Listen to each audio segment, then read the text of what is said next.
First, here's what gaslighting is not. It's not someone heatedly disagreeing with you. It's not somebody digging in their heels on their point of view and not being particularly interested in what you have to say.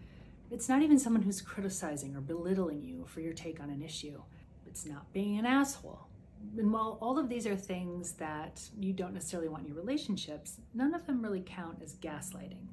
Because you see, gaslighting is a very specific form of emotional and psychological manipulation in which the person is trying to convince you that what you see or perceive, think, or feel isn't actually what you think, perceive, or feel. When we doubt ourselves, when we doubt our own minds, our own memories, our own perceptions, we become much easier to control.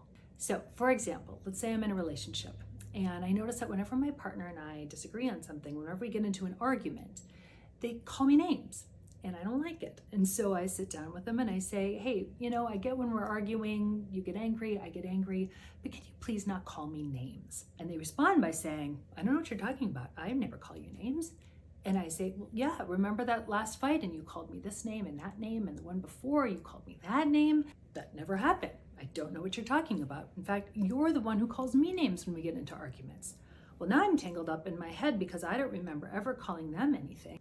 But they're saying that they never called me anything. And so now I'm confused. I'm doubting my memory. I drop the argument because I'm questioning my own mind. And that is gaslighting.